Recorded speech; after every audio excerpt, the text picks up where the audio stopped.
In today's episode of Beyond the Saddle, we are talking with Sidney Abbott, and she is going to give you an education in the feed yard business, as well as some insight into how horses are used out there every day in their truest form. In this podcast, we go beyond the saddle as we explore professional careers across the equine industry. I'm your host, Katie Kleinbell. Let's tack up and head out.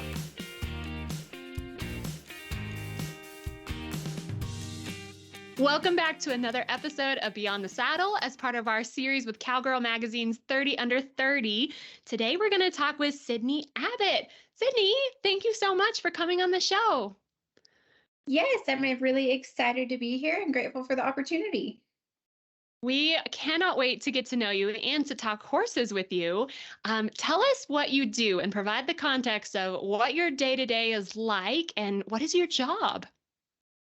So I have kind of two primary roles in my life. My husband and I own a hay company, Abbott Hay Co.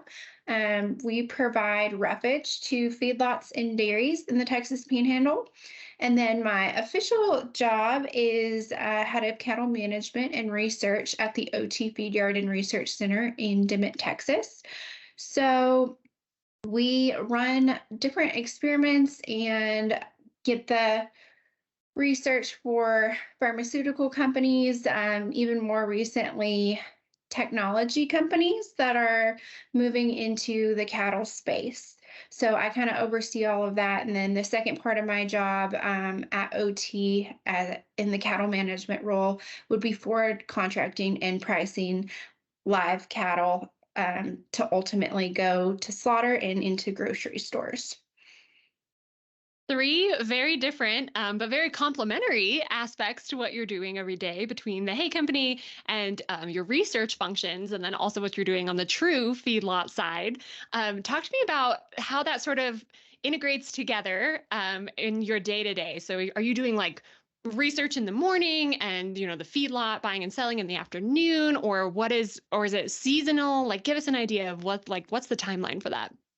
So on a daily business schedule, we're always watching the cattle market. So I kind of do that basically 24/7, planning when to best market the cattle that I oversee.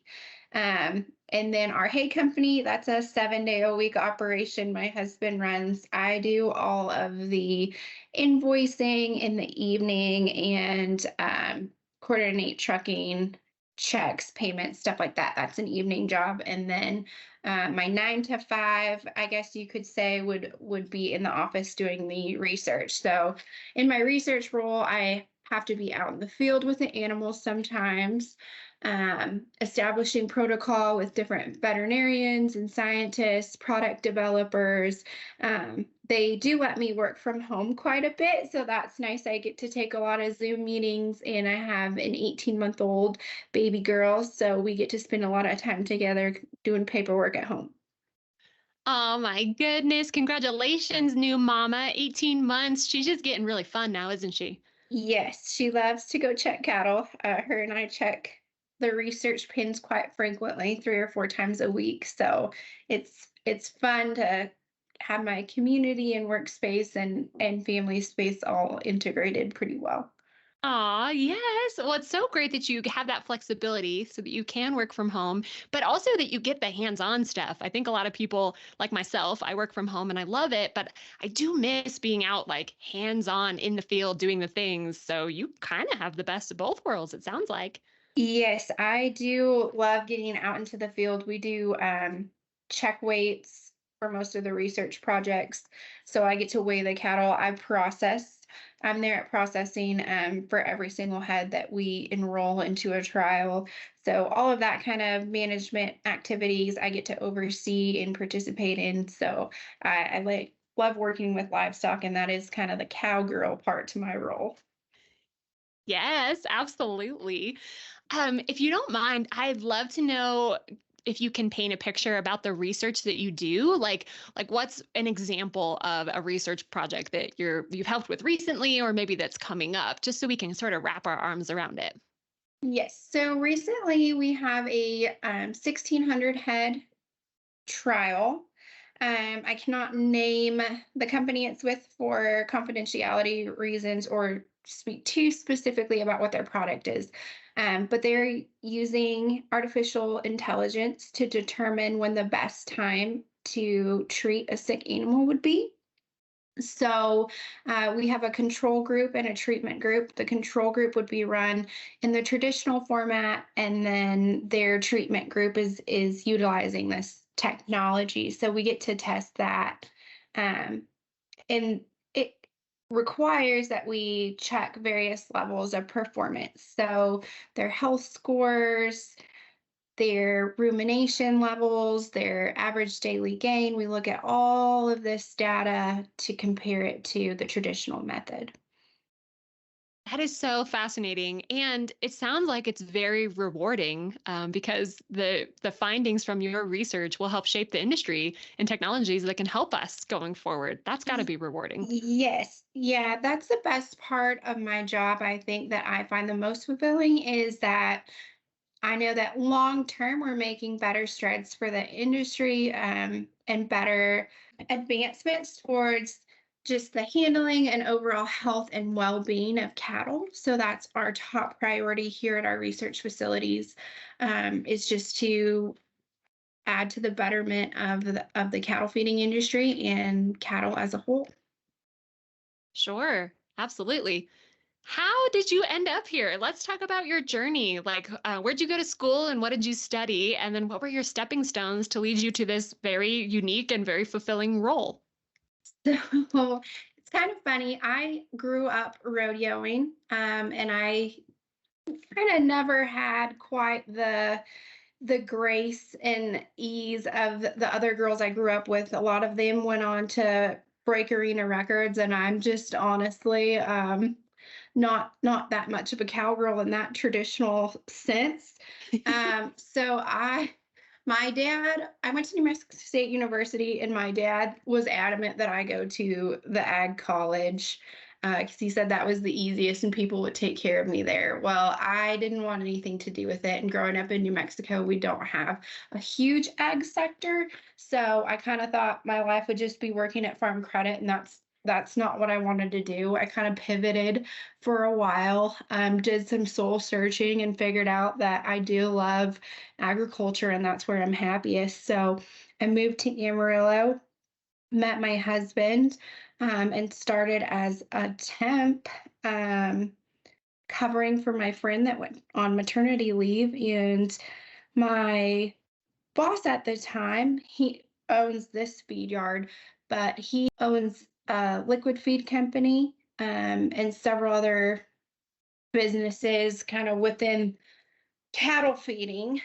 And so he really guided me and got me into it. So I get kind of owe all the credit to him. He was my mentor in the industry. He was your Northern Star, Yes. guiding you here. Yeah, he is 86 years old, and he owns, I think, 8 companies. So he is a great inspiration and has provided me with a lot of advice and definitely sent me in the right direction. Sounds like one heck of a mentor. Like, sounds like he has a ton of experience that you can kind of lean into and feel him out for. Yes, yeah, he has been a tremendous attribute to my career. Yeah, definitely. Sounds like it. Oh my gosh. Well, I'm so glad that you ended up here. What you do sounds so cool. And it sounds like it was meant to be in lots of ways for you to sort of land in this space. Of course, I want to talk about horses and your experience and seeing it day to day on the feedlot side of how they're using horses out there. I would love to get your perspective on, how valuable that is and what that means for the operation. Yes, so when I considered going on your podcast, I always hear you ask, the question, "Well, what about horses in your life?" And so I always look out of my window here at the feedlot, and I just see how privileged I am to be in a trade where horses are still used. They're still our kind of employees. And it's neat to connect that traditional way of life to how food is so rapidly being produced and consumed. We still have, our traditional cowboys, and they rely on the horse. Um, And the horse is super beneficial to our operations because they are lower stress for the cattle, and we are all about the well-being of the animal in our industry. So, kind of interesting how that all ties together. Absolutely. Well, and it's, you hit the nail on the head in that lower stress environment. There's just something about the way that a cowboy and a horse can go in and, check on the pens and move them where they need to be moved and work them in the ways that they need to be worked that really can't be matched by any other, technology or on foot or with a four-wheeler or, any of those other ways. It's such a symbiotic relationship between the cowboy and his horse and what needs to be done out there.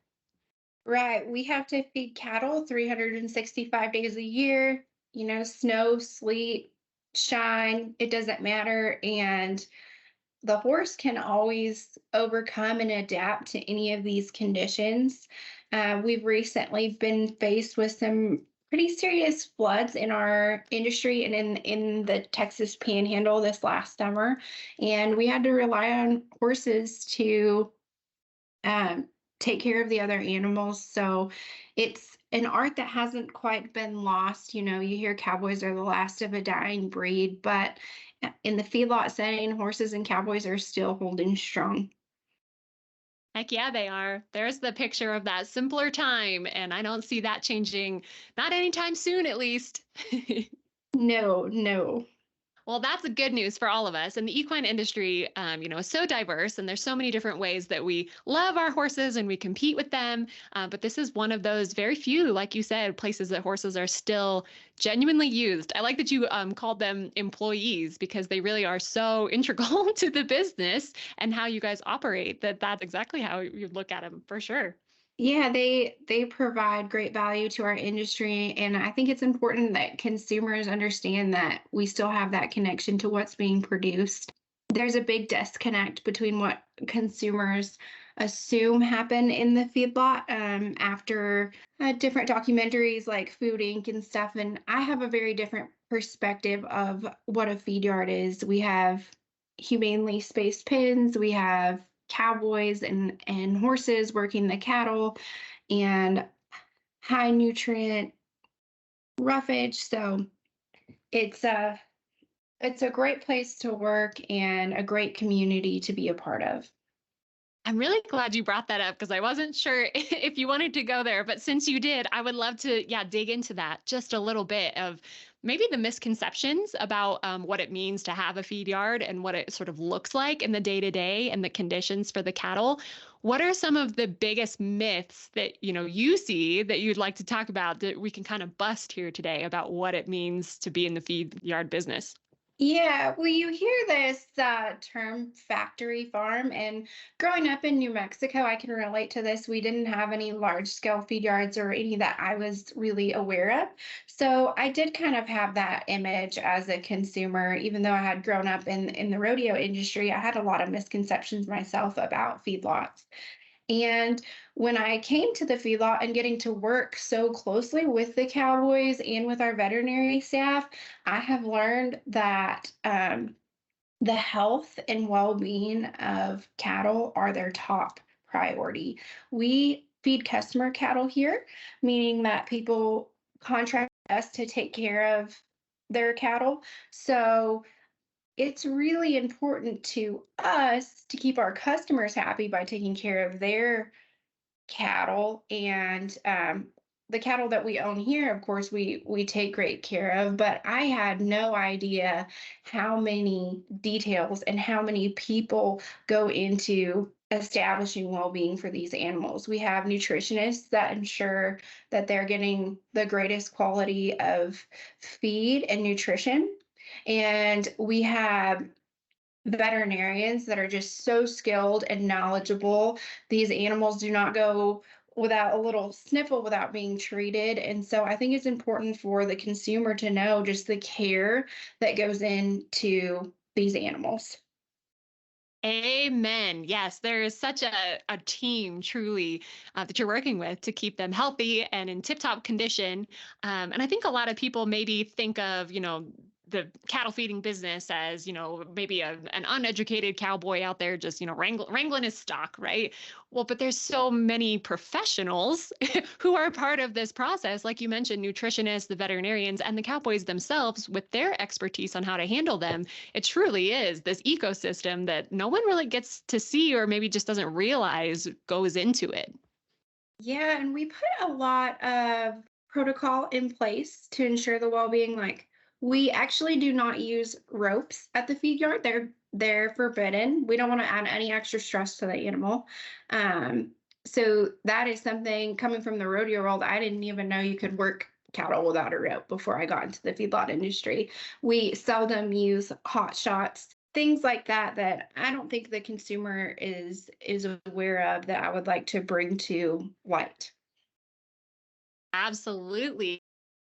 Yeah, it's not like we can take all of America and take them out to a feedlot and have a tour, right? Although, if that opportunity arises and is in your area, of course, we would love to encourage it. But the everyday American, they go to the grocery store and they think that's maybe where their meat came from and aren't thinking about, all of the steps along the way. So how can we spread that word and paint this picture in a light that they understand about all these moving pieces? And even though, like, animal lovers, right, are sort of the entry point, or people see a horses tend to be a common ground, a little entry point, because they've got sort of a soft spot for them, but cattle too, right? But how do you paint that picture of really taking the best care of them possible?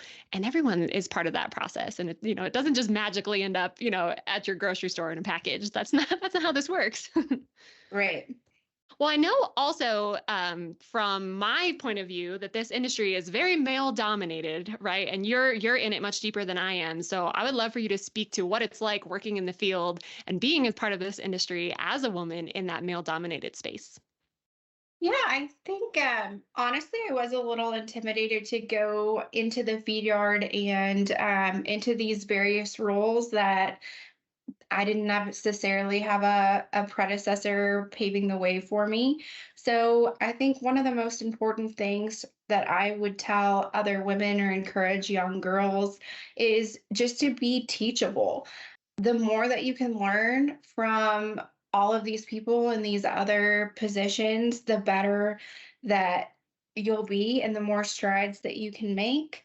I think you have to have an extra level of adaptability. Some days I am out in the pins wearing my cowboy boots, and then I've got to throw on a blazer and slacks and head over to a meeting with other producers or product developers, scientists, veterinarians. So you have to wear many hats. I think adaptability is key there. I would always encourage girls to continue to dress professionally and modestly. And don't be afraid to have a firm handshake and look all those men straight in the eye. You deserve a seat at the table, and you can be there too. Ooh, you painted a picture. I can just see you squaring up with, that serious guy coming out there and, kind of questioning you, and you are just staring right back at him in your very put together professional outfit and owning your space and just going for it and knowing that you have every right to be there. Yes, and I've learned we don't necessarily have to be competitive with them. I can especially see it in my role here. There are physical capabilities that I have to admit that I don't have. But I do think that as women, we have our own unique attributes that are very valuable to the industry. If you ask me, women can handle horses and cattle better just with their gentle spirit and more understanding and nurturing of the animals. So that's a valuable asset too. Maybe I cannot push a 1,300-pound animal through the chute by myself, but if there's a little sick calf, I may be better equipped to care for that animal. So acknowledge your strengths and also acknowledge your weaknesses, and don't be afraid to ask for help. I think if you come in with that really aggressive, I can do anything a man can do, which I'm not saying you can't, you can. But we don't have to be so aggressive about addressing those things.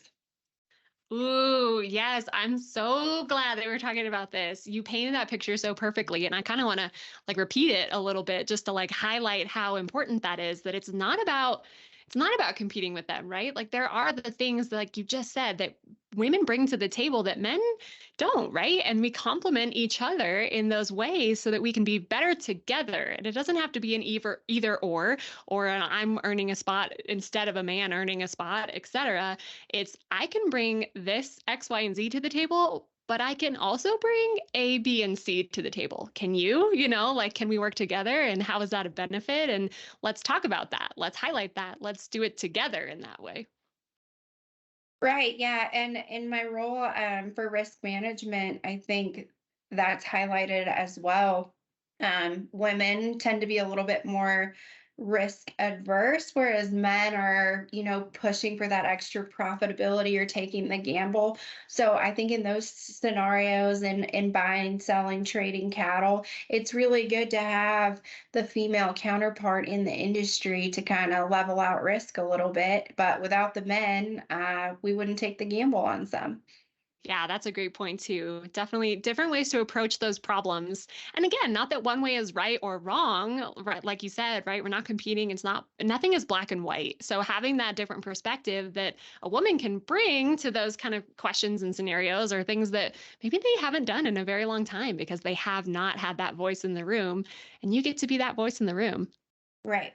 Oh my gosh. Well, I know that you're definitely growing in this space too. And it sounds like you have found quite the niche place to be as a woman in this industry and leaning into your superpowers, if you will, sort of in the research realm and supporting, with your family hay business as well. What's on the horizon for you? Like, what would you like to learn or grow in or do or try next?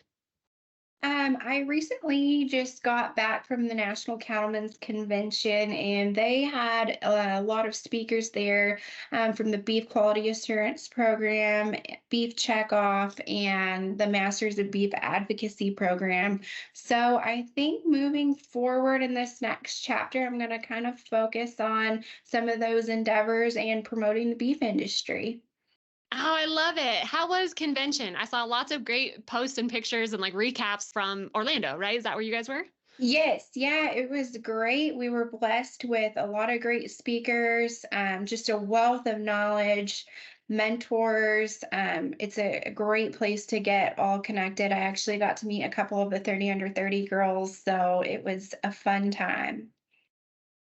Oh, that's exactly what those conventions are for, right? Connecting people and inspiring you for kind of that next step too. So it was a trip well spent, it sounds like. Yes, yes, it was. Oh, so fun. Well, Sydney, this has been a lot of fun to get to know you and your sector of the industry. And I'm so grateful that you brought your perspective on how they use horses in the feedlot setting and what you see and the care for those animals going forward. And I just can't wait to meet you and see you in Fort Worth here in just a few short weeks. And, I'm jealous you got to meet some of the other gals and being in Texas, you're probably closer in proximity, but we're coming. We're all going to get together and it's going to be a really fun time. Yes, I cannot wait. Very excited.